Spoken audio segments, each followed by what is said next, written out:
এখন আমরা জানবো যে প্রতিযোগিতামূলক পরীক্ষায় যে সবার থেকে এগিয়ে থাকার জন্য কিছু শর্ট টাইম সলিউশন মানে অল্প সময় যে খুব সহজে সমাধান করার কিছু ট্রিক্স আমরা জানবো কোন বিষয় ডিসি সার্কিটে। ঠিক আছে, তো ডিসি সার্কিটে দেখেন যে প্যারালাল যদি রেজিস্ট্যান্স দুটো ভ্যালুর মান যদি দেয়া থাকে, সেটা যদি হয় প্রথমটার মান যদি 1, 2 হয়, তাহলে এটার অ্যান্সার হবে 0.67।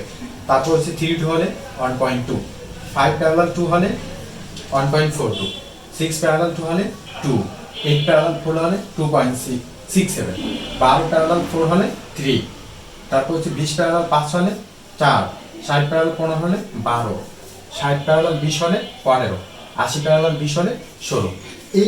এই পয়েন্ট কটা যদি আপনারা হচ্ছে ব্রেইনে টুটস্থ মুখস্থ করে ফেলতে পারেন, তাহলে আপনার হচ্ছে সার্কিট ক্যালকুলেটর ছাড়াই সলিউশন হয়ে যাবে।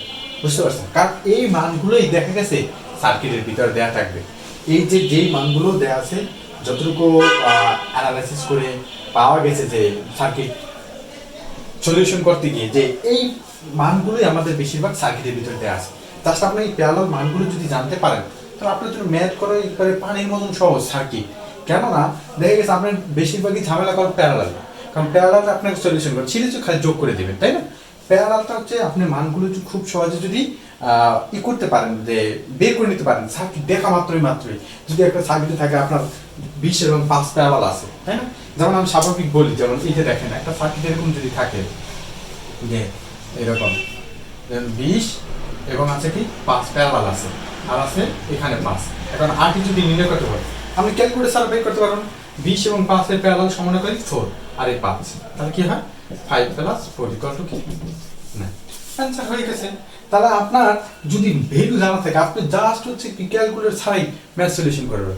তো সবাই অনুরোধ করব এই ট্রিক্সগুলো মাথায় রাখবেন। আরেকটা বিষয় হলো যে দেখেন, যদি সার্কিটের একাধিক উপাদান যদি প্যারালাল সংযুক্ত থাকে, সেই উপাদানগুলোর মান যদি কি সেম হয়, অর্থাৎ এই যে যেমন আমি যদি প্যারালাল সংযুক্ত করি যে এই যেমন এই আর ঠিক আছে, তার এই দুইটার মানে হচ্ছে কি সেম, ধরেন 6 হতে পারে একটা দুইটার মানে, অর্থাৎ এই R1 এবং R2 যদি ধরি, R1 ও 6, R2 কি 6। এইটা কিভাবে খুব সহজ সলিউশন করা যায়, অর্থাৎ এই দুইটা প্যারালাল যে সংযুক্ত রেজিস্ট্যান্সের মান দুইটা হোক, 2 এর অধিক হোক, তাই না, যাই হোক না কেন, তার প্রথমে দুইটা হলে তার কি হবে অর্ধেক। 2 হলে দেখেন এখানে এই যে R2 এবং R1 যদি R1 এবং R2 যদি প্যারালাল হয়, তাহলে এর মান অর্থাৎ 6 প্যারালাল 6, অর্থাৎ আমরা দেখবেন 3। কিভাবে হলো সেটা আপনারা ক্যালকুলেটরে সলিউশন করে দেখবেন আসলে ঠিক হয় কিনা। এখন এইরকম একাধিক উপাদান যদি থাকে, আমাদের প্যারালাল যদি সংযুক্ত থাকে, সেক্ষেত্রে কি করবো দেখেন, জাস্ট এই টিপগুলো মাথায় রাখতে হবে। যেমন আমাদের এরকম 12 মানে 12 ধরেন 12 প্যারালাল 12, তাহলে এখানে কয়টা উপাদান প্যারালাল সংযুক্ত? 1টা 2টা 3টা 4টা। এখন একটা কয়টা উপাদান? 4টা উপাদান।